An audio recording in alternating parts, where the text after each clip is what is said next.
நான் ஜெப கூட்டத்தில், கன்வென்ஷன் கூட்டத்தில், முழுவரை ஜெபத்தில், மற்ற ஓசை கூட்டத்தில் என்ன பேசுகிறாங்கன்னு கேட்குறாங்க, என்ன நடக்குன்னு கேட்குறேன். சொல்லுங்க, வரீங்களா? நீங்கள் தான் பேசுங்கன்னு கேட்குறேன். எது அறிவிக்கப்படலை? இந்த சுவிசேஷம் என்ன செய்யப்படல? ஜெபம் நடக்கு. எதுக்காக ஜெபம் நடக்கு? உடல் நல்லா இருக்கணும், வீடு வேணும், வேலை என்ன செய்யணும், படிக்கிற பிள்ளைக்கு என்ன வேலை கிடைக்கணும், வேலை கிடைச்சிச்சு, இப்போ அந்த பிள்ளைக்கு என்ன கிடைக்கணும், கல்யாணம் என்ன செய்யணும், நடக்கணும், கல்யாணம் முடிஞ்சிச்சு, அதுக்கு என்ன கிடைக்கணும், புள்ள வேணும். இப்போ பிள்ளைக்கு என்ன வேணும்? ஹலோ, தாண்டா நீ என்ன செஞ்சுட்டு அந்த கோயிலில், அந்த ஜெப கூட்டங்களில், ஓசை கூட்டங்களில் என்ன செஞ்சுட்டு இருக்கிற? சபை கட்டணும், சபைக்கு ஒரு இடம் வாங்கணும், பாஸ்டுக்கு ஒரு கார் வாங்கணும். இதைத்தானே நீ பண்ணிட்டு இருக்க. கர்த்தர் நம்மளாம் கூடி செவித்தோம். கர்த்தர் என்ன செஞ்சார்? வாகனத்தை, காரை, புதிய காரை கொடுத்தோம். கர்த்தர் நல்லவர். நமக்கு ஒரு இடம் வேணும் அப்படின்னு கேட்டோம். ஆண்டவர் என்ன செஞ்சார்? ஒரு இடம் வாங்க ஆண்டவர் மனதை தந்தா. இது பூரா அந்த மண்ணோடு வீடு. நீ மண்ணோடு தான் நீ போகிற, விண்ணுக்கு என்ன செய்ய முடியாது.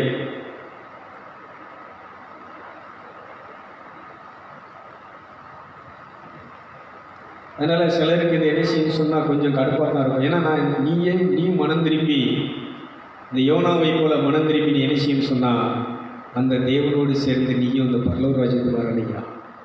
இவ்வளவுதான். நீ என்னை பகைச்சாலும், நீ என்னை வெறுத்தாலும், நீ என்னை அடித்தாலும், என்னை கொன்னாலும் பரவாயில்ல.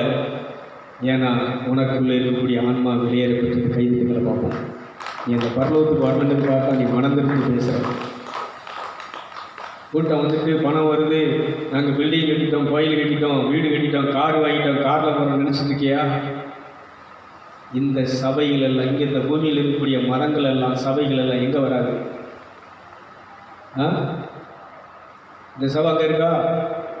அங்கே தேவனும் பரமாத்மாவும் இந்த ஜீவாத்மாவும் ஒன்றாக குடும்பமாக இணைந்து கொண்டிருக்கிறார்கள். ஆனந்தத்திலே பசி இல்லாமல், தாகம் இல்லாமல், களைப்பு இல்லாமல், நோய் இல்லாமல், நோக்காடு இல்லாமல், பேய் இல்லாமல் எப்படி இருக்கிறாங்க? தேவ தூதர்களை தேவனை போல வாழ்ந்து கொண்டு இருக்கிறார்கள். கைதிட்டுங்களை பார்ப்போம். நல்லா கரெக்டாக இந்த இடத்துக்கு வரணுங்கிறதுனால தான் ஒழுங்கா சுவிசேஷத்தை அறிவின்னு சொல்கிறேன். நிறைய பேர் சொல்கிறாங்க. பிறகு உங்கள் பழனிசாமி சொல்லுவார், அவர் ஹிந்து. சுடல் அங்கே என்ன கோயிலுப்பா? 4 வருஷம் கூட அழுட்டுருக்கு. குட்டி மருத்தாங்கோயில். அதுக்கு அவர் யாராக இருந்தவர்? பூசாரி இருந்தவர். இன்றைக்கி நம்மகிட்ட வரப்போய் இந்த சுவிசேஷத்தை கேட்க போய் அதெல்லாம் பண்ணாமல் அவர் தனிப்பட்ட முறையில் என்ன செஞ்சுட்டு இருக்கிறார். அவர் சொல்லுவார். நிறைய பேர் என்ன செய்கிறாங்கன்னா, அவர் நிறைய பழக்கத்தில் இருக்கிறதுனால, பழக்க வழக்கங்கள் இருக்கிறதுனால உங்கள் ஏன்னா அவர் இங்கே தான் வருவார், சாப்பிடுவார், இங்கே தான் சில நேரம் தூங்குவார். அப்போ அவர்கிட்ட சொல்கிறாங்களே, உங்கள் பாஸ்டரு அவங்க ஊருக்காரங்களே இந்த சாமி மூடுதவங்களே சொல்கிறாங்க, ஏப்பா நம்ம பாஸ்டர் என்ன செஞ்சுட்டு இருக்கிறார்? வெளுக்க வாங்கிட்டு இருக்கிறார். அவர் பேசுகிறதெல்லாம் உண்மை தான். அவர் பேசுகிறபடியெல்லாம் வாழ்ந்தால் மனுஷன் உலகத்துக்கு தப்பே என்ன செய்ய மாட்டான், நல்லவனை தான் என்ன செய்ய முடியும். அருமையாக இது பண்ணுறாரு, எல்லாத்தையும் பற்றி பேசுகிறாரப்பா. இன்றைக்கி நம்ம ஃபேஸ்புக் குரூப்பில் சிவன் குரூப் இருக்குது, சித்தர்கள் குரூப் இருக்குது, அப்புறம் இந்து அந்த பேர்கள், நிறைய பேர்கள் இருக்குது. அவங்க இது பூரா என்ன செய்யணும், நம்ம குரூப்பில் இருக்கிறாங்க. அவங்க எல்லாம் பார்த்துட்டு முதல்ல அந்த சித்தர் குரூப்பில் உள்ளவங்க போட்ட உடனே அடுத்து என்ன செய்வாங்க, அடுத்த நிமிஷம் சூப்பர், ஏன்னா கெட்டிங்க அப்படி இருக்கும். அவ்வளோ பேரும் பார்த்துட்டு இருக்கிறாங்க. ஏன் ஹிந்து இதை பேசுகிறேன்னு சொன்னால் அவங்களுக்கு அதை பேசுனா தான் அதை என்ன செய்யும், புரியும். அதனால் பேதுருவுக்கு முதல் பிஷப்பு கொடுக்கப்பட்ட இதே என்னன்னு சொன்னால், இந்த புறஜாதிகளுக்கு போகக்கூடாது அப்படிங்கிற தரிசனம் வரும். அங்கே போக அவரே சொல்லுவார், இவங்க புறஜாதிகள் ஆகிட்டாங்க, போகக்கூடாது. இல்லை, நான் அனுப்புகிறேன் போ, ஏன்னா அவங்களும் என்னுடைய மக்கள், அவங்களின் ராஜ்யத்தில் என் மந்தையை சேர ஆடுகள் என் மந்தையில் வந்து சேரும். கைதிகளை பார்க்கணும். உனக்கு துப்பு இல்லை, உனக்கு தில் இல்லைன்னா நீ அதை சொல்லாத. எனக்கு துப்பு இருக்குது, தில் இருக்குது, அதெல்லாம் படிக்கிறேன், அதெல்லாம் பார்க்குறேன். அதனால நான் அதை பற்றி என்ன செய்கிறேன், அதை அறிஞ்சிக்கிட்டேன், அதில் என்ன இருக்குது, உண்மை இருக்குங்கிறது தெரிஞ்சுக்கிட்டேன்.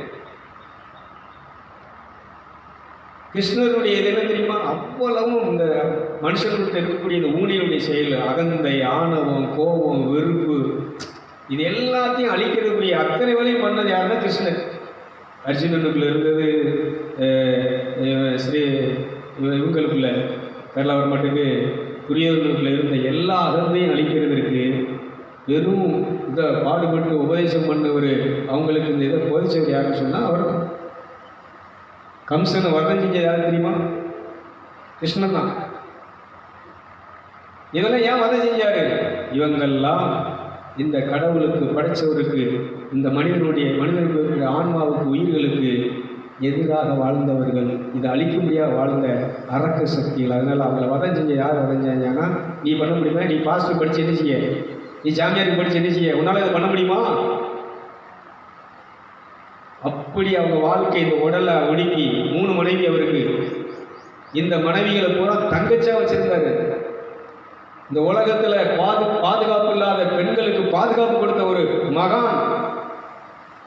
உனக்கு தெரியுமா? நீ கண்ட பேயை நாயை நேசிச்சு கலையில.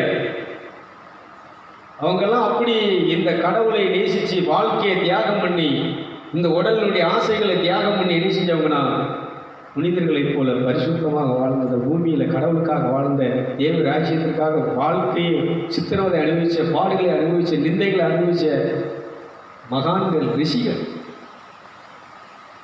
இவங்களை நீ பேய்கிற, இவங்களை அந்நிய கடவுள், அந்நிய தேவர்கள். அவங்க தேவன்னு சொல்லவே இல்லையே.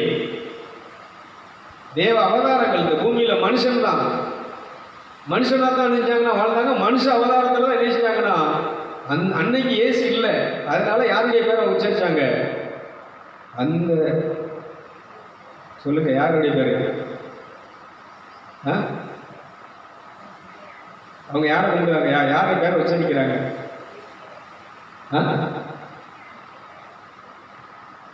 ஈஸ்வரன். இந்த ஈஸ்வரன் தான் இந்த அவதாரம். யாருன்னு சொன்னா சொல்லுங்க, கிருஷ்ணன். அன்னைக்கு இயேசு கிடையாது. அன்னைக்கு இந்த உலகத்துல இந்த மனு அவதாரமா யார் வந்தா? அந்த ஈஸ்வரன் யார் வடிவத்தில் வந்தாரோ அந்த கிருஷ்ண வடிவில் வந்தாரு. ஆனா அதுக்கப்புறம் தான் யார் வர்றாருன்னா, இப்ப இவங்கெல்லாம் பண்ண முடியாது, இவங்களால பாவத்தை போக்க முடியாது, சாபத்தை நீக்க முடியாது, செத்துப்போன ஆன்மாவை உயிர்க்க முடியாது. இந்த செத்துப்போன பாவத்தையும் சாபத்தையும் நீக்கி இந்த செத்துப்போன ஆவி ஆன்மாவை உயிர்ப்பிக்கக்கூடிய அவதாரம் நம் ஆண்டவராக இயேசு கிறிஸ்து. கைதிகள் நல்லா கைது. இதை இந்துக்கள் ஏற்றுக்கணும். நீ ஸ்ரீராமர், கிருஷ்ணன் இதெல்லாம் இது பண்றது ரைட்டு தான். ஆனா இன்னைக்கு உன் சாபத்தை போக்குறதுக்கு கிருஷ்ணர் வர முடியாதியா? கிருஷ்ணருடைய காலம் முடிஞ்சு போச்சு. அவர் காலத்தில் நான் செய்ய வேண்டியதெல்லாம் செஞ்சுட்டு அவர் எட்டு போயிட்டாரு. தேவலோகத்தில் தேவனோடு இருக்கிறார். அவர்களை இனி இந்த பூமியில வந்து அதை என்ன செய்ய முடியாது. இனி அதை பண்ணக்கூடிய ஒரே சக்தி, தகுதி உள்ள, கிருபையுள்ள, அருள் நிறைந்த ஒரு தெய்வ அவதாரம் யாருன்னு சொன்னா இயேசு கிறிஸ்து மட்டும்தான். அதனால இந்து கிறிஸ்தவன் இதை பேசினாலே, இதை நினைச்சாலே நீ யாரு? சபிக்கப்பட்டவன், நீ பாவி. அவனை இந்துன்னு இது பண்றான். அவனுக்கு இருக்கிற ஆன்மா யாருடைய ஆன்மா? அவனுக்கு இருக்கக்கூடிய உயிர் யார் உயிர்? அந்த ஒரே ஒன்றான மெய்தேவனாய பரலோக தேவனுடைய உயிர். ஒரு கைத்தட்டிகளை பார்ப்போம். இந்த அறிவு உனக்கு வேணும், பாஸ்குமாருக்கு வேணும், இந்த கிறிஸ்தவனுக்கு வேணும். அவங்க வரலாறு படி, அப்போ உனக்கு தெரியும் இந்த அந்தோனியார் எப்படி வாழ்ந்தாரோ, இந்த சபரியார் எப்படி வாழ்ந்தாரோ, இந்த செபஸ்தியார் எப்படி வாழ்ந்தாங்களோ, அவங்க எப்படி இந்த தேவராட்சியத்தை கட்டி எழுப்புவதற்காக நிந்தைகள், அவமானங்கள், பசி, தூக்கமின்மை. இந்த கிருஷ்ணன்லாம் கண்ணை மூடி அப்படியே தியானத்தில் தான் இருப்பார்.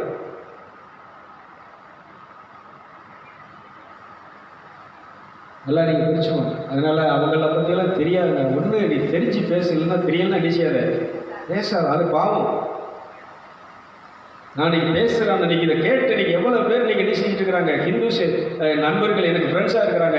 அந்த இயேசுவை ஏற்றுக்கொண்டு இன்றைக்கி என்ன செய்யணும்? நாங்கள் அதை ஃபாலோ பண்ணிட்டு இருக்கோம். பிரதர், நீங்கள் சொல்கிற இந்த விஷயத்தை, இந்த ரத்தத்தை, இந்த மாசத்து ரத்தத்தை பயன்படுத்தி நாங்கள் என்ன செஞ்சுட்டு இருக்கிறோம்? இதை ஃபாலோ பண்ணி என்ன செஞ்சுட்டு இருக்கிறோம்? பரலோக அந்த படைச்ச தெய்வத்தோடு நாங்கள் என்ன செஞ்சுட்டு இருக்கிறோம்? இன்றைக்கி ஹிந்து இதுலேயும் பார்த்தீங்கன்னா, அந்த இவங்கெல்லாம் கோயம்புத்தூரில் ஜக்கி இவங்கெல்லாம் ஆசிரமம் வச்சு நடத்திட்டு இருக்கிறாங்க. பிரபஞ்ச தேவன் பிரபஞ்சம் பிரபஞ்சம் சொல்லி எழுதியிருக்கிறாங்க. படைச்சவரை படைச்சவரை நினைக்க விடாம, பேச விடாம, அவரை தொழுது கொள்ள விடாம, இந்த இயேசுனுடைய இதை அந்த உண்மையான இதை அறிய விடாம இணைஞ்சிருக்கிறாங்க. பிரபஞ்ச சக்தியை என்ன செஞ்சுட்டு இருக்கிறாங்க? பிரபஞ்சம்னா யாரு? இந்த தேவனால் படைக்கப்பட்ட நீர், நெருப்பு, காற்று, ஆகாயம். கைகிட்டுங்களா பார்ப்போம். இதுக்கு சக்தி இருக்கு, உண்மைதான். நெருப்பு ஒன்று அழிச்சிடும், காற்று வந்துச்சுன்னா ஒருத்தர் நினைச்ச மாட்டேன், பூகம் வந்துச்சுன்னா நினைச்ச மாட்டேன், நீ இருக்கிற எல்லாம் இணைஞ்சிரும். சக்தி தான். ஆனால் இது கடவுள் அல்ல. இது உனக்கு என்ன செய்ய முடியாது. இது நீ இந்த இயேசுவை ஏற்றுக்கொண்டு இந்த மாச கிருத்தத்தினால் கழுவப்பட்டு நீதிமனாக்கப்படு. நீ சொல்லுகிறபடி உன் வார்த்தையின்படி இந்த பிரபஞ்ச சக்தியில் உனக்கு கீழ்படி இருக்கும். கைது.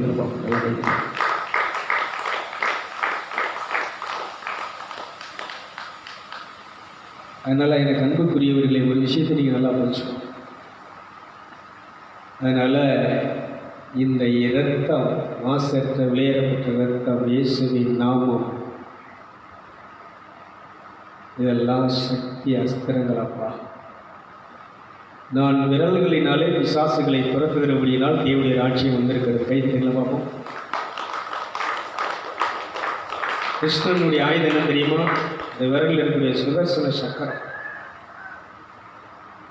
இதை பார்த்த உடனே நான் கேட்ட ஆவியானவரே, இவங்கெல்லாம் இந்த சுதர்சன சக்கரத்தை இது பண்ணாங்களே, இதை பண்ணி தான் நெஞ்சிருக்கிறாங்கன்னா மற்ற அரக்க சக்திகளை, மற்ற தீய சக்திகளை நெஞ்சிருக்கிறாங்க, வதை செஞ்சு அழிச்சிருக்கிறாங்களே, இந்த சக்தி என்ன அப்படின்னு கேட்கும்போது தான் சொல்கிறார். இயேசு சொல்கிறாரு, நான் விரல். அப்போ தான் அந்த வசனத்தை ஆவியானவர் ஞாபகப்படுத்துகிறாரு. யார்? இயேசுநாதர். இந்த சுதர்சன சக்கரம் எங்கே இருக்கு? விரல். இயேசு சொல்கிறாரு. இயேசு சொல்கிறாரு, என் விரல்களினாலே சாசுகளை துரத்துகிறபடினால் தேவனுடைய ராட்சியம் வந்திருக்கிறது. அன்னைக்கு அவங்க இது பண்ண விஷயங்கள் இன்னைக்கு யார் கையில் இருக்குன்னு சொன்னால் நம்ம ஆண்டவராக இயேசுவின் கையில் விரலில் இருக்கிறது. நல்ல கைது.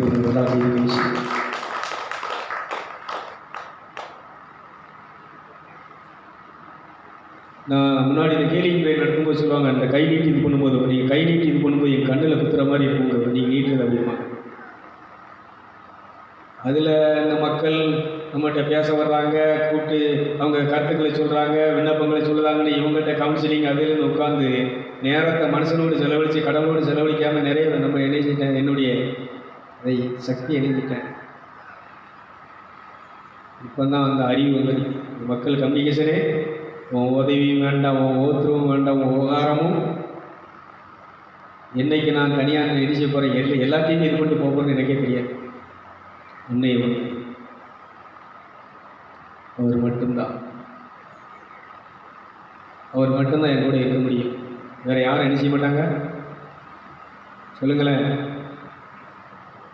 சொந்தம் என்று சொல்லிக்கொள்ள உம்மை விட யாரும் இல்லை, சொத்து என்று அள்ளிக்கொள்ள உம்மை விட ஏதும் இல்லை. பிரைஸ்லா. நான் முன்னாடி அடிக்கடி தியானத்தில் பிரசங்கம் பண்ணுவேன் ஒரு ரிஷியை பற்றி. அந்த ரிஷி தன்னுடைய சீடனை பார்த்து சொல்லுவார், எப்பா இந்த குடும்ப உறவுகள், கொண்டாட்டி உன் மேலே பாசமாக இருக்கா, கூட பிறந்தவங்க பாசமாக இருக்காங்க, அப்பா அம்மா பாசமாக இருக்காங்கிறதெல்லாம் பொய்யிடா, இதெல்லாம் ஒரு மாயை. இந்த மாயை நீ நம்பி நிச்சயாத, வாழாத, நீ நெசத்தை நம்பி வாழ்ன்னு சொல்லும்போது அவர் கேட்க மாட்டேன். என் கொண்டாட்டி என் மேலே எவ்வளோ உயிரை வச்சுக்க தெரியுமா? நான் போகாமல் சாப்பிட மாட்டான். நான் போய் சாப்பாடு பாதியை சாப்பிட்டு பாதியை வச்சா தான் அவன் அடிச்சுவா. அப்படி என் மேலே பாசமாக உயிரை வச்சுருக்கா தெரியுமா? நீ சன்னியாசி, உனக்கு என்ன தெரியும்? நீ கல்யாணம் வச்சா தானே உனக்கு தெரியும் அப்படின்னு நினைச்சான். என் தங்கச்சி நான் என்னை பார்க்கலன்னா அவள் செய்ய மாட்டா, தூக்கவே மாட்டா. அப்படி என் மேலே எப்படி இருக்கிறா, பாசம் பார்க்குறா. எங்கள் அப்பா அம்மா நான் இல்லைன்னா நினைச்ச மாட்டாங்க, என் தேடிக்கிட்டே இருப்பாங்க, எப்போ வருவான்னு நினைச்சிட்டு இருப்பாங்க, என்னை பார்த்துக்கிட்டே இருப்பாங்க. அப்படியா, சரிப்பா, இங்கே வா, நான் அந்த மருந்தை ஒரு இதை தரேன், கொடியை தரேன், நீ சாப்பிட்டுட்டு நீ படுத்துட்டு சாப்பிட்டுட்டு சொல்லிடு, எனக்கு ஒரு மாதிரி இருக்கு, நீ யாரும் டிஸ்டர்ப் பண்ணாங்கன்னு சொல்லிட்டு நீ படுத்துட்டு. வெளியில் அவங்க என்ன பேசுகிறாங்க, என்ன நடக்குதுலாம் உனக்கு தெரியும். ஆனால் உன்னால் வாய் திறந்து என்ன செய்ய முடியாது, கண்ணை திறக்க முடியாது, பேச முடியாது. ஓ நான் என்ன செய்வேன், கொஞ்சம் லேட் பண்ணி வாரேன் அப்படின்னு சொல்லி அவனை அனுப்பிடுவார்.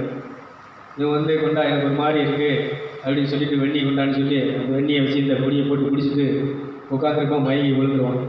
ஐயோ என் புருஷன் நினைக்கிட்டான், மயங்கி விழுந்துட்டான், ஐயோ என்னாச்சு பாருங்கள், டாக்டர் கொடுப்பாங்க, ஊம்பாங்க, எல்லோரும் குடிப்பாங்க, எல்லா அக்கா தங்கச்சி வருவா, அண்ணன் வருவா, அம்மா வருவா, எல்லோரும் நினைச்சுவாங்க. ஐயோ என்னாச்சு ஐயா பாருங்க அப்படின்னு நெஞ்சில் அடிப்பாங்க. எல்லாம் அவனுக்கு பார்க்க முடியாது, கேட்டுகிட்டே இருப்பான். அப்போ இவர் தான் ஒரு வைத்தியர் அனுப்பிடுவார். சாமி தான் என்ன செய்வார்னா, இவர் தான் என்ன செய்வார்னா தன் சீடனுக்கு என்னன்னு போய் பாருங்கள், இந்த மாதிரி என்ன செய்யுங்க, அவங்க மனைவிகிட்ட, அவங்க கூட பிறந்தவங்ககிட்ட, அவங்க அம்மாட்ட சொல்லுங்கன்னு அனுப்பி வச்சுருவார். அவர் வந்து கையை பிடிச்சி பார்ப்பாரு, ஒன்றும் பிரச்சனை இல்லை, வீட்டுக்கெல்லாம் ஒன்றும் ஆபத்து இல்லை, சாப்பிட்டாரு, காப்பாற்றிடலாம். ஆனால் காப்பாற்றணும்னா ஒரு சின்ன விஷயத்தில் கிட்னியில் கொஞ்சம் பாதிப்பு, உறுப்பு ஒரு பாதிப்பு ஃபால்ட் ஆகிடுச்சு, யாராவது நீங்கள் கொடுத்தீங்கன்னா அதை செஞ்சிடலாம், சரி பண்ணிடலாம். கொண்டாடிட்டு கேட்பார், புதுசாக இல்லாமல் நீ என்னம்மா வாழ்ந்து என்ன விட போகிற, அதை ஒரு இதை செஞ்சிரு கொடுத்துரு அப்படிங்கும்போது, ஐயோ எங்கள் அப்பா அம்மாவுக்கு நான் ஒரே பிள்ளை, நான் இல்லைன்னா அவங்கள யாரும் என்ன செய்ய முடியாது. அடுத்து பிள்ளை குட்டிகளுக்கு வந்து பிள்ளைகள் தாய் இல்லைன்னா அந்த பிள்ளைகளோட பொம்பளை பிள்ளைகள் நிலைமை என்ன ஆகி போகும். அதனால் அவங்க அம்மாட்ட காலைங்க, அம்மா சொல்லுவா, என் புருஷன் நான் இல்லைன்னா அவர் என்ன செய்ய மாட்டார், அவருக்கு நான் தான் சோறு வாங்கி கொடுக்கணும், நான் சோறு வாங்கி கொடுத்தா அவர் சாப்பிடுவார். அப்படி அந்த மனுஷனை பார்க்க வேண்டியிருக்கேன், இல்லைன்னா கொடுத்துருவேன், என் பிள்ளைக்கு இல்லாததா. ஆனால் புருஷனை நான் என்ன செய்ய வேண்டியிருக்கேன், அவளை என்ன செஞ்சிருவானா, இதெல்லாம் கேட்டுகிட்டே இருப்பான். தங்கச்சி, அம்மா நீ என்ன பண்ண போகிற, உன் வாழ்க்கை அண்ணனுக்கா தியாகம் பண்ணணும்னு அவள் சொல்லுவா, எனக்கு இப்போ தான் கல்யாணம் இருக்கு. என் புருஷன் என்ன செய்ய மாட்டார், புருஷன்கிட்ட கேட்கணும், எல்லாரும் என்ன செஞ்சிருவாங்க. அப்போ ரிஷி வருவார், வந்து என்ன செய்வார்னா, என்னப்பா என்ன செய்யுது, சரி வாங்க அப்படின்னு சொல்லி இன்னொரு பொடியை கொடுத்து அவனை எழுப்புவார். எந்திப்பான்.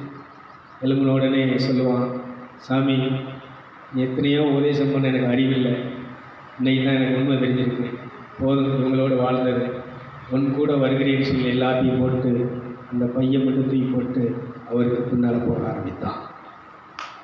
நான் முன்னும் திருப்பத,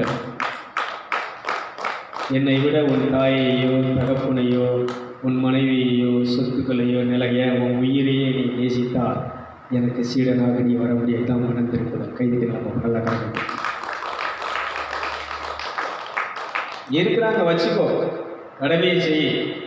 இவங்க உங்களை கடைசி வரைக்கும் பார்ப்பாங்க, கூட இருப்பாங்க, எல்லாம் இவங்க இது பண்ணிக்குவாங்கன்னு இவங்க மேலே இவங்களை சார்ந்து இனிச்சியாத நீ யாரை சார்ந்து வாழணும், உன்னை படைச்ச உனக்காக உயிரை கொடுத்தவரை, உனக்காக ரத்தம் சிந்தியவரை, உனக்காக கடவுள் தன்மை இழந்து மனுஷனாக வந்தவரை நீ சார்ந்து வாழும்போது கடைசி வரைக்கும் ஒரு குறையில்லாமல் அவர் உன்னை வழிநடத்துவார். கைதிட்டு பார்க்கணும்.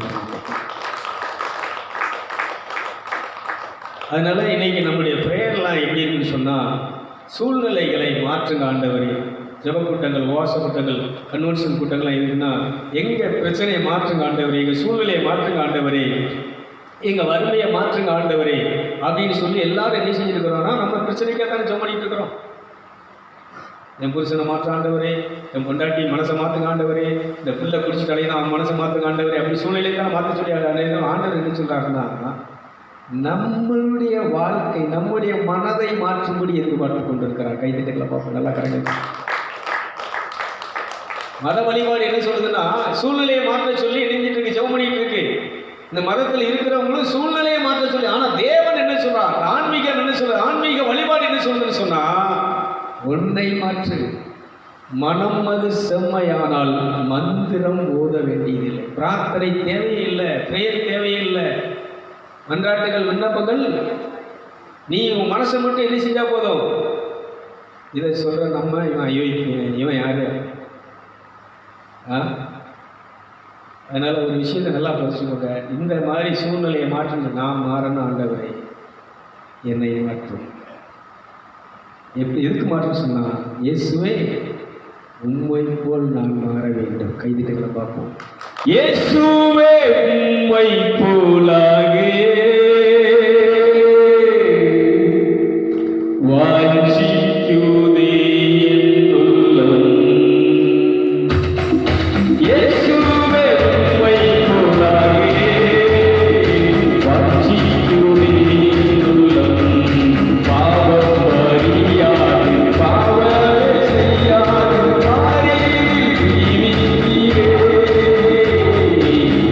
பாவம் அறியாது, பாவம்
நரிகளுக்கு குழிகள் உண்டு, வானத்து பறவைகளுக்கு கூடுகள் உண்டு, மனுமகனுக்கோ இந்த மனநிலை உனக்கு வரணும். இயேசு கிறிஸ்துடைய மனநிலை என்ன செய்யணும்? ஆண்டவரே வீடு தான், ஆண்டவரே வீடு வேணும், ஆண்டவரே.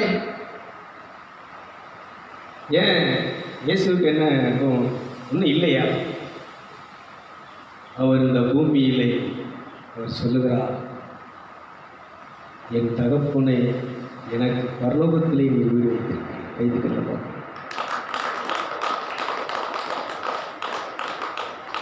அதனால் இங்கே நீ என்னதான் மாளிகை பங்களா வச்சுருந்தாலும் அது என்னது கூடாது.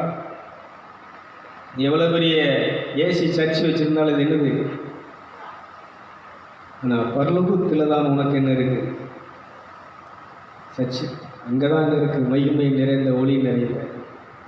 இது உன் மைண்டில் இருக்கணும். அதான் சொல்கிறேன், அந்த மத வழிபாடுகள் பூரா நெஞ்சிருக்குன்னா அதை மற்ற ஆண்டவரே மற்ற பாஸ்டர்மார்கள் சொல்கிறாங்க, ஆண்டவர் எங்களை ஆசை வச்சுருக்கிறாரு, நாங்கள் ஒன்றுலாம் இருந்தோம், இடம் ஒரு ஏக்கர் வாங்கி இவ்வளோ பெரிய சிந்து கட்டி இருக்கிறோம். இப்படி ஆசையை தூண்டி மைண்டை பூரா இது பண்ணி இந்த ஊழியக்காரங்களை பூரா என்ன செஞ்சிட்டாங்கன்னா, உட்காந்து தோத்துற ஆண்டவரே, தோத்துறோம் ஆண்டவரே, எங்களுக்கு ஆலயத்துக்கு ஒரு இடம் தாண்ட ஆண்டவரே, இந்த ஆலயத்தை கட்ட பணம் தர ஆண்டவரே, இப்படியே உட்காந்துட்டு இருக்கான். மைண்ட் வாழ்க்கை பூரா இதை சொல்லி சொல்லி துணை சம்பம் கேட்டு நன்கொடை கேட்டு ரசீதி அடித்து இப்படி ஊர் ஊராக போய் காணிக்கைகளை வசூல் பண்ணி கடைசியாக இதை கட்டி முடிப்பா அவனுக்கு வயசும் ஆயிடும்.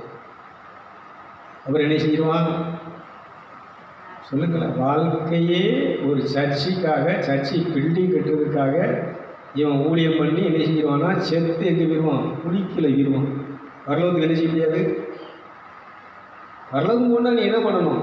இயேசுடைய மனதில் இருக்கும். அவர் தந்தா அவர் இதை விட பெருசாக தருவார். அது அவருக்கு விருப்பமான என்ன செய்யணும்? அவர் சொன்ன வேலை என்ன? சுவிசேஷத்தை அறிவி. என்கிட்ட கேட்குறாங்க, என்ன பிரதர் நீ ஒரு பைக்கு கூட வாங்காமல் இருக்கிறீங்க, இந்த நின்று பேசிட்டு இந்த இதெல்லாம் படுத்து கிடக்க தனி என்ன கிடையாது. ஒருத்தனுக்காக இது பண்ணிவிட்டு சும்மா தான் செவர வச்சு ஸ்டேஜில் தான் நினைச்சிருக்கோம். இதில் எதாவது தியானம் பண்ண வேணால் உட்காந்துருக்கோம். நான் ஏன் இதை சொல்கிறேன் அப்படின்னு சொன்னால், எனக்கு அதான் சொல்கிறேன், இன்றைக்கி வேணும்னா எது வேணாலும் வரும். இந்த காரணிக்கு விஷ்ணு கேட்டால் இப்போ இந்த காரை ஏன் நீங்கள் எடுத்து ஓட்ட வேண்டியதான். நான் நேற்று வந்தான் அந்த பைக் இந்த வந்தான், இந்த அவங்க அப்பா அந்த ஸ்கூட்டி விட்டு பைக் விட்டு போயிருந்தார், இதை நீங்கள் எடுத்து யூஸ் பண்ண வேண்டியதானே அப்படின்னா, இது நமக்கு தகுதியாகாதப்பா. நான் காரில் போய் இந்த சுவிசேஷத்தை அறிவித்தேன், அந்த சுவிசேஷம் என்ன செய்யாது சொல்லுங்களேன்? கார் வரும், வேணும், எப்போ வேணும்? இந்த உடல் நிலை அதுக்கு தகுதி இழக்கும் போது அது ஆண்டவர் தந்தார். இது யாருக்குள்ளது? உங்கள் அப்பா அம்மாவுக்குள்ளது. அவங்க பொருளை நான் என்ன செய்யக்கூடாது? சாவி ஆண்டு தான் இருக்கு.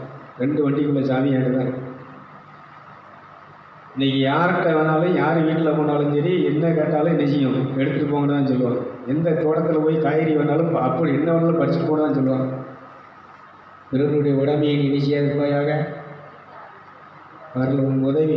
அதனால தான் என்ன தேவையாக இருந்தாலும் சரி யார்கிட்ட கேட்கணும்னா, உதவி வரும் கண்மலையை நோக்கி பார்க்கிறேன், பரலோக என் தகப்பனை என்னை படைத்தவரை, முத்தாசி வரும் பருவதற்கு நேர கைகளை இருக்கிறேன், நீர் எனக்கு இதை தந்தால் இதை நான் அனுபவித்துக் கொண்டு கைதிக்கலாம். என்னை படைத்தவர் இது எனக்கு தந்தார்னு சொல்கிறது சந்தோஷமா? இந்திரா கணேஷ் எனக்கு இந்த காரை கொடுத்தாங்கன்னு சொல்கிறது சந்தோஷமா? இங்கே தான் வர்றாங்க. இன்றைக்கி எல்லோரும் நெஞ்சிருக்கிறாங்க. சபையில் பாஸ்டர்மார் இந்த சகோதரி கொடுத்தாங்க, இந்த சகோதரன் வாங்கி கொடுத்தாங்க, இந்த சகோதரனுக்கு லைட் எடுத்து கொடுத்தாங்க, இப்படியே சொல்லிட்டு அலையுதாங்க. இவங்களும் நாங்கள் இந்த கோயிலுக்கு நாங்கள் தான் இது பண்ணி வச்சோம் அப்படின்னு சொல்லிட்டு அலையுதாங்க. இவங்களை மேன்மை பாராட்டுறாங்க, அவங்க இவங்களை மேன்மை பாராட்டுறாங்க. பைபிள் என்ன சொல்கிறாங்க? சிலுவையில் அறையப்பட்ட அந்த சிலுவையை குறித்து, இயேசுவை குறித்து நான் மேன்மையை பாராட்டுகிறேன். கைதுக்கலாம், நல்ல கைது. 2க்குள்ள வித்தியாசம் தான். அதனால நிறைய பேர் சொல்லுவாங்க, இந்த கோபுரம் யார் கட்டினா தெரியுமா? இந்த கோபுரத்துக்கு நான் 50 லட்ச ரூபா கொடுத்தேன். நான் தான் எழுதிக்கிறேன். பேர் அங்கே இருக்கும், இங்கே பேர் இருக்கும், அங்கே ஜீவ புஸ்தகத்தில் ஒரு பேர் என்ன செய்யாது. விளங்குறவங்க நீங்கள் நினச்சிக்கோங்க. அதனால் மதத்தினுடைய வழிபாடுகள் பூரா எங்களுக்கு அதை தாரும், இதை தாரும், அது வேணும், இது வேணும், அந்த சூழ்நிலையை மாற்றும், இந்த கடன் இதை சூழ்நிலையை மாற்றும், பிள்ளைகள் கல்யாணம் ஆகாமல் இருக்க அந்த சூழ்நிலையை மாற்றும். கல்யாணம் ஆகி அவளுக்கு குழந்தை இல்லை அந்த சூழ்நிலையை மாற்றும். பெயர் குடிச்சிட்டு ஒரு சொல்லி கேட்காமலே நான் சூழ்நிலையை மாற்றும். சூழ்நிலையை மாற்றுங்கிறது இல்லை, என்னை மாற்றும். நான் உம்மை போல என்ன செய்ய வேண்டும்? உம்மை போல உம்முடைய மனநிலைக்கு நான் என்ன செய்ய வேண்டும்? இயேசுவே உம்மை போலாக வாஞ்சிக்கதையா. அவள் மாறணும்னு ஜெபம் பண்ணுத, அவன் மாறணும்னு ஜெபம் பண்ணுத, புருஷன் மாறணும்னு ஜெபம் பண்ணுத. நான் மாறணும்னு யாராவது நீ ஜெபம் பண்ணியிருக்கியா? ஆண்டவரே நான் சரியில்லை, என் வாழ்க்கை சரியில்லை, நான் மாறணும்பா, என்ன மாற்றுங்க, என் வாழ்க்கையை மாற்றுங்க, இந்த எண்ணத்தை மாற்றுங்க, இந்த கோபத்தை மாற்றுங்க, இந்த காமத்தை மாற்றுங்க, இந்த பிரச்சனையை மாற்றுங்க நீ சொல்கிறியா? அப்படி ஜெபம் பண்ணுறேங்க. எத்தனை பேருக்கு கை வைத்து பார்ப்போம். நிகழ்ச்சியை பார்க்கணும்னு கேட்குறேன். புண்ணிய ஸ்தலத்துக்கு போய் இருக்கக்கூடிக்கு போகிற, எதுக்கு போகிற? திருச்செந்தூருக்கு போகிற, எதுக்கு போகிற? சூழ்நிலை மாறணும், அது கிடைக்கணும், இது கிடைக்கணும், அது நடக்கணும், இது நடக்கணும் தான் போகிற. ஒரு சத்தியத்தை உண்மையை சொல்கிறாங்க, கடவுள் சூழ்நிலையை மாற்றுகிறவர் அல்ல, உன்னை மாற்றுகிறவர். நான் மாற வேண்டும் என்று சொல்லி நீ கேட்டால் உன்னை மாற்றுவார். கைத்துங்க பாவம். இங்கே பொறுமையாக இருக்கணும், இங்கே நான் அன்பாக இருக்கணும், இங்கே நான் அமைதியாக இருக்கணும், இவங்க செய்கிற தப்பெல்லாம் மன்னிச்சு நான் மன்னிக்கிறவனாக இருக்கணும், என்ன மாற்றும். இதாங்க ஏன் பிரே என்ன மாற்று பாப்பா. நான் மாறும்போது எல்லாம் மாறும். மனுஷனுடைய மனம் மாறிவிட்டால் அனைத்து மாறிடும். அனைத்து பிரச்சனையும் மாறிடும். நோய் மாறிடும், பேய் மாறிடும், கவலை மாறிடும், கண்ணீர் மாறிடும், இருள் மாறிடும், எல்லாம் மாறி நீ யாராக இருப்பாய் என்று சொன்னார் அவரை மாறி இயேசுவை மாறி இருப்பாய். கைதுகளை பார்ப்போம். எத்தனை பேருக்கு அவரை போல வாழணும்னு ஆசை இருக்குது? இயேசுவை போல, அவரை பண்ணி பேயை ஓட்டுவேன், நோயை குணமாக்குவேன். எவ்வளோ பெரிய எதிரிகள் எதிர்ப்புகள் இருந்தாலும் அது எல்லாத்தையும் மன்னிச்சு நினைச்சுவேன். சந்தோஷமாக சமாதானம் ஐக்கியமாக இருப்பேன். இந்த ஜெப கூட்டத்தில் பூரா ஓசை கூட்டங்கள் முழுவதும் ஜெபம் என்ன நடந்துட்டு இருக்கு? அவனை மாற்ற ஆண்டவரே, இவனை மாற்ற ஆண்டவரே, அப்படி நடக்கட்டும் ஆண்டவரே, இந்த சூழ்நிலையை மாற்ற ஆண்டவரே. மோடி வரக்கூடாதுன்னு ஜெபம் பண்ணாங்க இந்த கிறிஸ்தவ சபைகள் கூட ஜெபம் பண்ணிச்சு. அது மாத்தினாரா? இந்த மோடி தான் அமோக வெற்றியில் வந்த. ஏன்? சூழ்நிலை என்ன மாற்று. நான் என்ன செஞ்சுட்டு இருக்கிறேன்? சுவிசேஷத்தை அறிவிக்காமல் என்ன செஞ்சுட்டு இருக்கிறேன்? சபையை கட்டிக்கிட்டு இங்கே இணைஞ்சிட்டு இருக்கிறேன், பிள்ளையை கட்டிக்கிட்டு இணைஞ்சிட்டு இருக்கிறேன். என்னம்மா ஏன் உன் ஜபம் கேட்கப்படல? நீ மாறும்போது அவர்கள் தன்னால் மாறுவார்கள். அவர்களை மாற்றுகின்ற தெய்வ வல்லமை நிச்சயம் இருக்கிறது. அவங்களும் மனுஷன் தானையா. எல்லாத்தையும் மாற்றக்கூடிய சக்தி நீ மாறும். மனம் மாறிவிட்டால் இயேசு கேட்க கடவுள் படைச்சவர் சொல்கிற ஒரே ஒரு விஷயம், நம்மகிட்ட கேட்குறது எல்லா மதத்தவட்டையும் சொல்கிற ஒரே ஒரு விஷயம் என்னது? மனம் மாறப்பா. அவன் இருதயத்தை ஏண்ட காப்பா. இருதயத்தை அவளுக்கு கொடுத்துட்டேன், அவனுக்கு கொடுத்துட்டேன், கவலை அது கொடுத்துட்டேன், இது கொடுத்துட்டேன், பேய் கொடுத்துட்டேன், பிசாசு கொடுத்துட்டேன், அலையாத. இருதயத்தை யார் கொடு சொல்லுங்க. அதனால் இந்த நிகழ்ச்சியை பார்த்து கொண்டு இருக்கக்கூடிய மற்ற, நான் இந்து மதத்தினு சொல்லலை, நீங்கள் கடவுளுடைய பிள்ளை. உடல் அவரால் படைக்கப்பட்டது, உயிர் அவரால் கொடுக்கப்பட்டதுதான். ஆனால் இன்றைக்கி நீங்கள் ஒருத்தரும் வச்சுட்டீங்க, நீ இந்து மதங்கிற, நீ கிறிஸ்தவ மதங்கிற, நீ மாரநாதாங்கிற, நீ அசம்பிளிங்கிற, எல்லாம் ஒரு செய்தி. இது எல்லாமே உனக்கு பாரத்தை கொடுத்துட்ருக்கு. இன்றைக்கி நீ புளியப்படி போகணும், இல்லை இருக்கமுடி போகணுன்னா என்ன செலவு என்ன இருக்குது? பாரம், பஸ்ஸு நெருக்கடி இருக்குது. அங்கே உனக்கு தங்கிறதுக்கு என்ன இருக்காது, ரூம்பு கூட என்ன செய்யாது. ஆனால் அங்கே இந்த தேவனை படைத்தவரை, இந்த நாமத்தை அங்கே என்ன செய்யாது, பேருக்கு தான் ஊருகா மாதிரி உச்சரிப்பாங்க. மற்ற போய் இதில் இருக்கும். நல்லா கத்தோலிக்கன்னு தெரிஞ்சுப்போம். ஒரே ஒரு விஷயம் நான் சொல்கிறேன், இன்றைக்கி நான் ஊழியக்காரனாக இருக்கிறேன்னா அந்த அந்தோனியா, இந்த சவரியா, ஜார்ஜியா, இவங்க வாழ்க்கை என்ன, இவங்க எதுக்காக இந்த மாதிரி இது பண்ணாங்க, இவங்க மனம் திரும்பினாங்க, இவங்க மக்கள் மனம் திரும்பினாங்க. ரெண்டு தான் நடந்துச்சு. இந்த மதத்துக்கு இவங்களுக்கு என்ன இல்லை, இதுதான் இன்றைக்கி நடக்கும். அதனால் நான் கத்தோலிக்க ஒரு மதத்தில் எங்கள் தாத்தா பாட்டா அப்பா அம்மா எல்லாம் இந்த இதில் இருந்தவங்க, ஓகே, அதனால் அதிலே வந்திருக்கேன். ஆனால் நான் யாருன்னா மனம் திரும்பிய நிறைய ஃபாதர்ஸ் எனக்கு உதவியாக இருந்திருக்கிறாங்க, சிஸ்டர்ஸ் எனக்கு உதவியாக சின்ன பிள்ளைலேருந்து இருந்திருக்காங்க. எல்லாம் என்ன செய்ய முடியாதுன்னா மறக்க முடியாது. அவங்களோட எனக்கு எங்கள் ஊரில் நான் இந்த காட்டில் எல்லாம் இது அலையும் போது அமலன் ஃபாதர் தான் அங்கே இருந்தார். ரொம்ப ஹெல்ப்பாக இருந்தார். இங்கே நம்ம சிதம்பரம் மங்கள துராட்சி பாதர் ரொம்ப கழிப்பாக இருந்தார். பூசை எந்த நேரம் கூப்பிட்டாலும் எத்தனை மணிக்கு கூப்பிட்டாலும் வருவார். ஆனால் இன்னைக்குள்ள சாமியார்கள் இங்கே பூசை ஒரு 100 பேர் வராங்க, ஒரு திருப்பலி நடத்தணும், அவங்களுக்கு இது இயேசுடைய உடல் ரத்தத்தை கொடுக்க வர முடியாதுங்கிறான். நீ வரலன்னா போ, ஆண்டவர் என்ன உட்காந்து இதுக்கு என்னப்பா நீ தான் பணி செய்யணும். ஜான் ஜோசப்பார் கூப்பிட்டு எனக்கு ஆடியேஷன் கொடுத்து இந்த ஒரு சாமியார் செய்யாத வேலையை நீ பண்ணிகிட்டு இருக்கிற, கல்யாணம் முடிக்காமல் ஒரு சாமியாரை போல உட்காந்து ஒரு சாமியாரும் பண்ணாமல் கிட்டத்தட்ட ஒரு 500 குடும்பங்கள் கன்வெர்ட் பண்ணி அங்கே இணைஞ்சிருக்கிற இந்துக்கள் இணைஞ்சிருக்கிறாங்க, கன்வெர்ட் ஆகி கடவுளோடு சேர்ந்துருக்கிறாங்க, கத்தோலிக்க சபையில் சேர்ந்துருக்கிறாங்கன்னு சொன்னால் எவ்வளோ மக்களை பண்ணிகிட்டு இருக்கா, நீ பண்ணிகிட்டு இருக்கிற இங்கே வா. இன்னொன்று, எங்களை விட நீ அதிகமாக உட்காந்து இணைஞ்சிருக்கிற, ஜெபம் பண்ணி சுவிசேஷத்தை அறிவித்து கொண்டு இருக்கிறாய், நீ சாதாரண மனுஷனாக அதை ஊழியத்தை செய்யக்கூடாதுன்னு சொல்லி இவங்களுக்கு கொடுக்கப்பட்ட ஆர்டினேஷன் மாதிரியே எனக்கு என்ன செஞ்சாருன்னா அந்த ஆர்டினேஷனை கொடுத்து இன்றைக்கி என்ன செஞ்சுருக்கிறார், இந்த நிலைக்கு கடவுளை நம்பிக்கை வச்சுருக்கிறார். கைதுகளை போகணும். அதனால் போன வாரம் திருவிருந்த ஆராதனை பார்த்த சில கத்தோலிக்கர்கள் ஃபாதர் சிஸ்டர்ஸ் கூட நீங்கள் நினைப்பீங்கன்னா இவர் என்ன எப்படி இந்த திருவிருந்த ஆராதனைலாம் நடத்துகிறாரு, எப்படி இதெல்லாம் எப்படி அப்படின்னு நீங்கள் யோசிக்கலாம். கூப்பிட்டேன், சாமியார்கள் வரல, என்ன பண்ண முடியும். அப்போ இங்கே ஹிந்துஸ் மக்கள் கன்வெர்ட் ஆகி வந்திருக்கிறாங்க, இவங்களுக்கு யார் இது கொடுக்குறது, வேறு ஒரு பாஸ்டை கொடுக்க முடியுமோ. அவர் என்ன செய்வார், இது இயேசு நினைவாய் செய்யுங்கள், இது இயேசுடைய உடல், இது இயேசுடைய ரத்தம்னு அதை நினைச்சிருக்கிறார். இந்த திருவிருந்த ஆராதனையில் 100 முறைக்கு மேலே இந்த ரத்தத்தையும் இந்த நாமத்தையும் பிதாவாகிய தேவனை நான் என்ன செஞ்சிருக்கணும், உச்சரிச்சிருப்பேன். கைது கிளம்பாகும். நான் உங்கள்கிட்ட கேட்குறேன், நீங்கள் இந்த பூசைக்கு போகிறீங்களே, புளியப்பட்டியில் பூசை நடக்குது, காமணிக்குட்டியில் பூசை நடக்குது, வேளாங்கண்ணியில் பூசை நடக்குது, உங்கள் நம்ம சர்ச்சையில் பூரா பூசை நடக்குது. எத்தனை தடவை இந்த ரத்தத்தை உச்சரிக்கிறோம், எத்தனை தடவை இந்த நாமத்தை உச்சரிக்கிறோம். இது ஆன்மாவின் உணவு. என்னைக்காவது பேசிட்டீங்களா? எனக்கு நான் அதான் ஒரு இடத்துலையாவது பூசை நடக்கிற இடத்துல இந்த ஆன்மாவின் உணவு யாரும் என்ன செஞ்சது கிடையாது. எனக்குள் இருக்கிற அந்த அபிஷேகம் எனக்கு கற்றுக் கொடுத்தது இது ஆன்மாவின் உணவுடான்னு சொல்லி கைதுங்க. நாவியான கைது.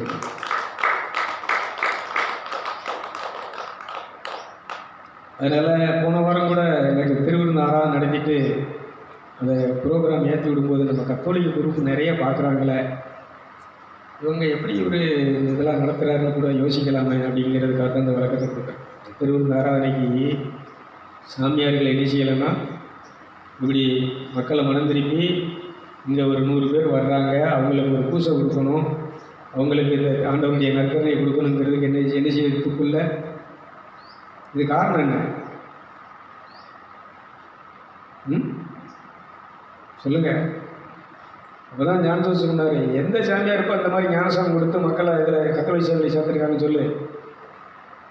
எந்த சாமியார் இந்த அளவுக்கு ஒரு பைசா இல்லாமல் டொனேஷன் வாங்காமல் வரி வசூலிக்காமல் வரி இல்லாமல் இந்த அளவுக்கு இந்த இதை நடத்துறது, இந்த திருத்தலத்தினுடைய பணியை நடத்துறது எங்கே எந்த மக்கள் நடத்திட்டு இருக்கான்னு சொல்லு அப்படின்னு.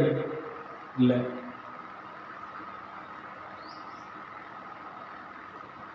இந்த ஞானபிராசம் சொன்னார், இதெல்லாம் நீ பண்ணுறது ரைட்டு தான். அது நம்ம பிஷப் சூடு பாலராஜ் சொன்னார், நான் திண்டிவனத்தில் படிக்க வைக்கப்பா, நீ வேதியில் போய் நினைச்சி ஆண்டவரை நான் படித்து இதெல்லாம் பண்ணணுன்னு நற்செய்தி தெரிவிக்கிறது நல்ல செயலை செய்ய என் மேலே விழுந்த கடமை. இது நான் பண்ணுறது சரியாக இருந்தால் எனக்கு நினைச்சி அங்கீகாரம் கொடுக்குறது லட்டு கொடுக்கணும் கொடுப்பேன். நல்ல ஒரு தகப்பனை போல் அவர் இணைஞ்சாருன்னா கூப்பிட்டு பேசி, நீங்கள் எங்கள் பிள்ளைப்பா, உங்களுக்கு நான் என்ன ஹெல்ப் பண்ணாலும் பண்ணுறேன், இதெல்லாம் நான் பண்ணி தரேன் அப்படின்னா. இல்லை, நான் இதுக்கு தான் நினைஞ்சிருக்கிறேன், அர்ப்பணிச்சிருக்கிறேன், இவ்வளோ இதை பண்ணிட்டு இருக்கல. என் பேர் ஏதாவது தப்பு இருந்தால் சொல்லுங்கள், நான் பண்ணுற ஊழியத்தில் ஏதாவது குறை இருந்தால் சொல்லுங்கள். பணம் ஏதாவது வசூல் பண்ணுறேன்னா, இல்லை பணம் ஏதாவது சேர்த்து வச்சுக்கிறேன்னா, இல்லை வேறு ஏதாவது உலக ரீதியான இதில் நான் இருக்கிறேன் நான் சொல்லுங்கள் அப்படின்னு கேட்டேன். அதெல்லாம் ஒன்றும் நான் விசாரித்ததெல்லாம் ஒன்றும் இல்லை. என்ன இது லெட்ரு கேட்குற எப்படி கொடுக்குறது, அதுக்கு நீ வேலையாக படி அப்படின்னா. அப்படி தேவையில்லை, நான் பண்ணுற பணி கத்தோலிக்க திருச்சபையிலேருந்து இதை நான் பண்ணுறது உண்மை தான், கொடுங்கன்னு கொடுத்தாரு, அவ்வளோதான். அப்புறம் நான் சொன்னேன், இந்த மாதிரி இதெல்லாம் அவங்க ஃபாதர்ஸ் நிச்சயில் ஒரு சிலர், ஒரு ஜெயபாலம் ஃபாதர், அப்புறம் ரெக்ஸு, சில ஃபாதர்ஸ் என்ன செஞ்சாங்க, அண்ணாசாமி, இவங்கெல்லாம் நல்ல எத்தனை மணினாலும் வந்து என்ன செஞ்சாங்க, திருப்பலி நடத்தினாங்க. இப்போ அவங்க காலத்துக்கு அப்புறம் இப்போ யாரும் வரல, அதனால் திருவிருந்த ஆராதனை இது செய்ய வேண்டியிருக்கு. அதுவும் இந்த மாதிரி ஒரு ஆர்டினேஷன் அவர் ரொம்ப புரிய வச்சு ரொம்ப விளக்கங்கள்லாம் கொடுத்து அவர் கூட பூசையில் ஒன்றா நின்று அதை நிறைவேற்றக்கூடிய பயிற்சியெல்லாம் கொடுத்து. ஆனால் அப்படி நான் ஆண்டவர்கிட்ட கேட்டேன், இது மாதிரி நடத்தினா நாங்கள் எங்கே வந்து நீங்கள் பண்ணுறீன்னு சொல்லுவாங்கிறதுனால எனக்கு இந்த மதங்கள் நடத்துகிற மாதிரி இல்லாமல் இந்த திருவிருந்து ஆராதனையை நீங்கள் நடத்துகிற மாதிரி எனக்கு ஒரு பயிற்சியை தாங்கன்னு ஆவியானவர் சூப்பரான பயிற்சி. நானே அசந்து போனேன். வெண்டிகால் சபையில் இந்த மாதிரி இந்த வழிபாடு கிட்டத்தட்ட 1.5 மணி நேரம் என்ன நடக்குது, 2 மணி நேரத்துக்கு என்ன நடக்குது, திருவிருந்து ஆராதனை நினைஞ்சிருக்கு. விளக்கங்கள், நாமத்தை, இரத்தத்தை பயன்படுத்தி அந்த பலியை ஏறெடுத்து அந்த பலி உலகத்துக்காக எல்லாம் இது பண்ணி கொஞ்சம் உட்காந்து நான் நடக்கும்போது கூட எனக்கு தெரியல. 2வது உங்களை மாதிரி நான் போட்டு கேட்கும்போது தான் தெரியுது, என்ன பிரமாதமான ஒரு வழிபாட்டு ஆவியானவரே இயேசுவே நீர் எனக்குள் இருந்து நடத்துகிறீங்க. அந்த இயேசுக்கு ஒரு கைதிட்டு பார்ப்போம்.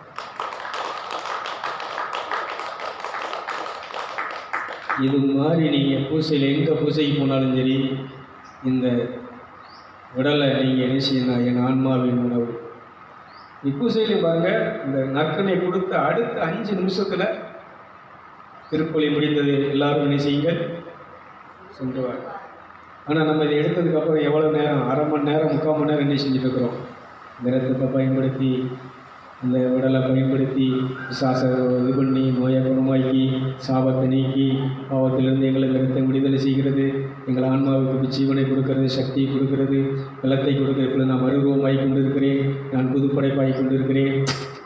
இதெல்லாம் இந்த மாதிரி நீங்கள் என்ன செய்யணும்னா, நம்ம இந்த நிகழ்ச்சியை பார்த்து கொண்டிருக்கக்கூடிய கத்தோலிக்கர்கள் பூசையில் நீங்கள் பங்கு பெற்றுட்டு, அவர் பூசையை முடிச்சுட்டு அவர் வீட்டுக்கு பங்களாவுக்கு போனாலும், நீ அந்த இடத்துல கடைசியில் தனியாக உட்காந்து அந்த கவிக்கு முன்னாலேயே உட்காந்து நீ என்ன சொன்னால், இதை நீ அறிக்கை பண்ணி, இதை வாயில் சொல்லி உள்ளத்தில் விசுவாசத்தை வாயில் அறிக்கை பண்ணி, அந்த இறைவனுடைய ஆற்றலை, இரத்தத்தினுடைய வல்லமை பயன்படுத்தி பிசாசை மேற்கொண்டு, பாவத்தை மேற்கொண்டு, பலகீனங்களை மேற்கொண்டு, உன் வறுமையை மேற்கொண்டு, உன் அழுகை, கண்ணீரை, பாரங்களை மேற்கொண்டு எல்லாத்தையும் அவர் பாவத்தில் இறக்கி வச்சு நீங்கள் விடுதலையோட, மனநிறைவோட, அப்பாட ஆன்மா உணவை சாப்பிட்டுட்டோம், அந்த உணவு எனக்கு என்ன செய்யும், இன்னும் அடுத்த நாட்களில் கலந்து கொள்வது வரைக்கும் எனக்கு பலனாக இருக்கும், சக்தியாக இருக்கும் அப்படின்னு சொல்லி நீங்கள் பயிற்சி பண்ணி வாழ ஆரம்பிங்க. அதனால் சாமியார்கிட்ட போய் நீங்கள் இப்படி நடத்தலை, நீங்கள் அப்படி பண்ணுங்க அப்படின்லாம் சொல்லாதீங்க.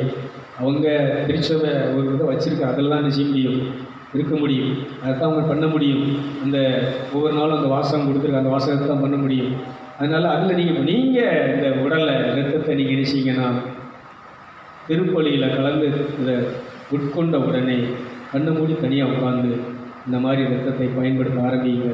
நான் சில இடத்துல போவேன், போகும்போது பூசையில் பங்கு வருவேன், நற்கட்டை எடுத்துகிட்டு என்ன செஞ்சிடுவேன்னா, பூசையை முடிச்சு எல்லோரும் மீறுவாங்க. அதுக்கப்புறம் நான் ஒரு 1/2 மணி நேரம் வரைக்கும் நினைச்சிட்ருப்பேன். இதை பயன்படுத்தி இயேசு ரத்தம், உங்கள் ரத்தத்தால் நான் புனிதம் அடைஞ்சிட்ருக்கிறேன், உங்கள் ரத்தம் என் ஆன்மாவுக்கு ஜீவனை கொடுத்து, சக்தியை கொடுத்து, எனக்கு பலத்தை கொடுத்து நான் ஆசீர்வதிச்சுட்டு இருக்கேன். உங்கள் ஆசீர்வாதம் என் மேலே வந்துருக்கு. உங்கள் ரத்தத்தினால் உண்டான இந்த விட பேய் என்னை கண்டு ஓடும், பிசாசு என்னை கண்டு அலரும். பேய் பிடிச்சவன் பக்கத்தில் நான் போகும்போது, அவனுக்கு ஜெபம் பண்ணும்போது, அவன் மேலே கை வைக்கும்போது பேய் நிச்சயம் ரத்தத்துக்கு என்ன இருக்குன்னு சொன்னான், ஆட்டுக்குட்டியின் ரத்தத்தினாலும் நீங்கள் சான்று பகிர்ந்த வார்த்தையினாலும் பிசாசை இதை பண்ணணும். அந்த ரத்தத்துக்கு என்ன இருக்குது, இது அஸ்திரங்க, பிரம்மஸ்திரம். இது போச்சுன்னா எந்த சக்தி யாரை அழிக்கணும்னு சொல்லி இதை பயன்படுத்துகிறாங்களோ அவங்கள அழிச்சிட்டு தான் அந்த அஸ்திரம் என்ன செய்யும், திரும்பும். இதெல்லாம் எதில் இருக்குது, மகாபாரதத்தில், ராமாயணத்தில் பார்க்கணும். இதை கேட்டேன், இந்த அஸ்திரங்கள்லாம் எங்கே இருக்குப்பான்னு சொல்லும்போது, இந்த இயேசுவின் நாமம், இந்த இரத்தமெல்லாம் இந்த மாதிரி அஸ்திர பவர் உள்ளது. இதை நீ இப்படி பயன்படுத்தும் போது, இதை நீ எதை அழிக்கணும்னு நினைக்கிறே அதை அழிச்சிட்டு வரும். அதனால் நீ இதை பயன்படுத்தும் போது நல்லதாக எதையும் நீ அழிக்கும்படியாக என்ன செய்யக்கூடாது, பண்ணிடக்கூடாது. அதனால தான் யார் என்ன தப்பு பண்ணாலும், என்ன எனக்கு விரோதமாக பேசினாலும் ஒன்றவே சபிக்கவும் மாட்டேன், எதையும் பேசவும் மாட்டேன், அமைதியாக போயிட்டே இருப்பேன். கடைசி நேரம் வரும்போது தான் அது நடக்கும். இது நம்ம சமல்ராஜ் சாமியார் இது பண்ணேன். இந்த ஊழியத்தில் இவ்வளோ பேரையும் இவ்வளோ மக்களையும் கொண்டாந்து இது பண்ணிவிட்டு விற்றுட்டு கேஸ் போட்டு என்ன தெரியாதுன்னு சொல்கிறானே அப்படின்னு சொல்லும்போது வாயில் வந்துச்சு, இந்த அஸ்திரத்தை பயன்படுத்துகிறேன், நீ படுக்கையில் தான் இருப்பான், இனி எந்திரிச்சு எரிச்சக்கூடாது. அந்த வருஷத்துலேயே அந்த ஆள் படுக்கிறதாங்க, 10 வருஷம் அந்த ஆள் படுக்க, 3 வருஷம் படுத்த படுக்கையா, முதுகு கூண் இதாகி வாய் பேச முடியாமல் வாய் கோடிச்சு. இந்த அஸ்திரம் அவ்வளோ பவரானதுங்க. இவ்வளவு மக்களை ஏமாற்றி, இவ்வளோ மக்களை வாழ்க்கை, எத்தனை பேர், கிட்டத்தட்ட 25 பேருக்கு மேலே இருந்தாங்க பொதுநிலையில் ஊழியத்துக்கு வந்தவங்க. இவங்க வாழ்க்கை அப்புறம் போச்சு. இந்த சிதம்பரத்தில் 2 பிள்ளைகள் அழைக்கும், இந்த இவங்க 2-3 பேர் இணைஞ்சிருக்கிறாங்க. இன்னைக்கு கடவுள் நினைஞ்சிருக்கிற இருக்க.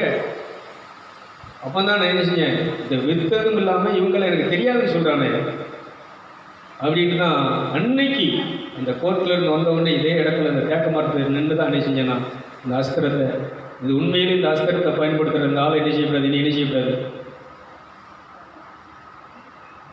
இதே மாதிரி நான் சில ரொம்ப கடவுளுக்கு பொறுக்க முடியாத ஒரு இது வரும்போது அந்த அஸ்திரங்களை பயன்படுத்துகிறேன். அதனால் இந்த இயேசுவின் நாமம், இந்த இயேசுவின் ரத்தமெல்லாம் ஒரு இதை பிசாசு அழிக்கிறதுக்கு, அவன் கிரிகளை அழிக்கிறதுக்கு பயன்படுத்தி நான் நெஞ்சிருக்கேன், பண்ணிகிட்டு இருக்கிறேன். அதே வேளையில் எவ்வளோ பெரிய தப்பு பண்ணுற மனுஷனாக இருந்தாலும் சரி பொறுத்துட்டு இருக்கேன். இன்னைக்கு இதெல்லாம் இருக்குங்க. அதான் சொல்லலாம், புதுமை செய்ய ஆற்றலை பயன்படுத்தினா அது நடக்கும், அற்புதங்களை செய்கிற சக்தியை பயன்படுத்த அது நடக்கும், பேய் ஓட்டுற வளைமையை பயன்படுத்தினா நடக்கும். நான் விஷயங்களை பார்க்குறேன். இந்த ரோட்டில் ஜீப்பில் என் வண்டி எடுத்துகிட்டு போகிறேன். இந்த ஜீப்புக்கு முன்னால் இருக்கக்கூடிய இந்த ரோட்டில் விபத்தை உண்டாக்குற ஆவி வரேன்னு சொல்லுது, ஏய் இந்த வாரமா இவன் நம்மளை அழிச்சிருவான் ஓடு. இந்த கூட்டங்களே என்ன செஞ்சுருக்குன்னா, இந்த ரோட்டில் விபத்தை உண்டாக்குற ஆவி வரம் ஓடுது, நான் பார்த்துக்கிட்டே போகிறேன். இதெல்லாம் எதனால் நடக்குதுன்னு சொன்னால் நான் பெரியவங்கிறதுல இல்லை. இந்த அபிஷேகம், நான் பயன்படுத்துகிற இயேசுவின் நாமம், நான் பயன்படுத்துகிற மாசற்ற விளையாடப்பட்டது தான். இதை நீங்கள் பயன்படுத்தினாலும் இது அப்படியே நடக்கும். கைதிட்டுகளை பார்ப்போம்.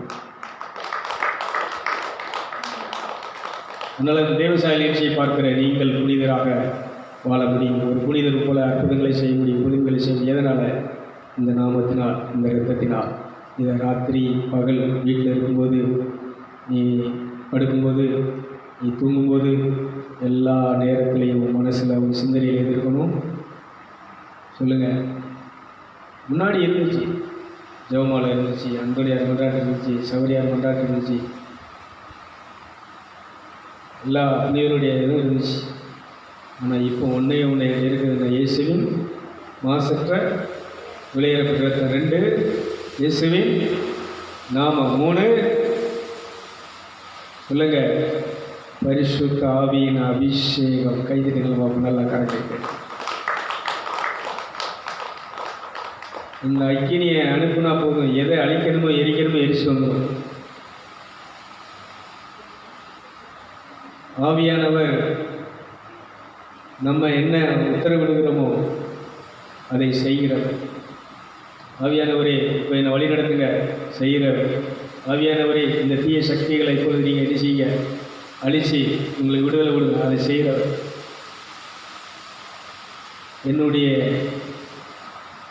ஆற்றலுக்கு, அதிகாரத்துக்கு நீ கட்டளையிடுன்னு பைபிளே சொல்லு. அதனால் அந்த தேவசாய நிகழ்ச்சியை பார்க்குற பொறுப்பில் இருக்கக்கூடிய கத்தோலிக்க நண்பர்கள், ஃப்ரெண்ட்ஸ், உங்களுக்கு இந்த நற்செய்தியை சொல்லுகிறேன். அதனால் புனிதர்களை நீங்கள் நினைக்கணும். எதுக்கு நினைக்கணும்னு சொன்னால், எப்படி நினைக்கணும்னு சொன்னால், நீங்கள் இந்த ராஜ்யத்தை எப்படி பயன்படுத்துறீங்க, சுவிசேஷத்தை எப்படி அறிவிச்சீங்க, நான் பண்ணணும்பா. எதுக்கு உங்களுடைய வாழ்க்கை வரலாற்றில் எனக்கு தேவை. இதை நான் இப்போ என்ன செய்கிறேன், யோசித்து புரிஞ்சு இந்த இடத்துல அதுக்கு எனக்கு உதவி செய்ய அப்படின்னா பண்ணுவாங்க. நீங்கள் போய் இப்போ பண்ணுற இந்த திருவிழா கூட்டத்தில் இதெல்லாம் என்ன நடக்காது, அவங்க இதுக்கெல்லாம் அப்பாற்பட்டவங்க.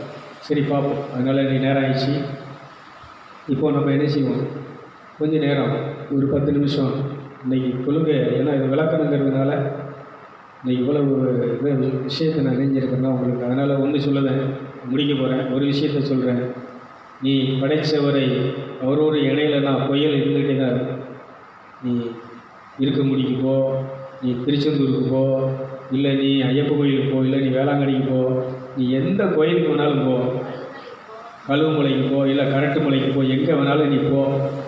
ஆனால் படைத்த அந்த கடவுளோடு நீ தொடர்பு கொள்ளலைன்னா, அவரை நாமத்தை பயன்படுத்தி அவரை தொழுது நீ அவருக்கு கீழ்ப்படிஞ்சு அவருக்கு பணிஞ்சு நீ பிசாசுக்கு, உலகத்துக்கு, பணத்துக்கு, பொருளுக்கு, செல்வத்துக்கு நீ எதிர்த்து நிற்கலை அப்படின்னா சுனாமி உன் வாழ்க்கையில் என்ன செய்யும் வரும், புயல் என்ன செய்யும் வரும், உன் வீட்டில் பிரிவினைகள், பிரச்சனைகள் என்ன செய்யும், உன் பிள்ளை உன் சொல்லுடி என்ன செய்யாது, கேட்காது, உன் பொண்டாட்டி உனக்கு என்ன செய்ய மாட்டான், உன் புருஷன் உனக்கு என்ன செய்ய மாட்டான்.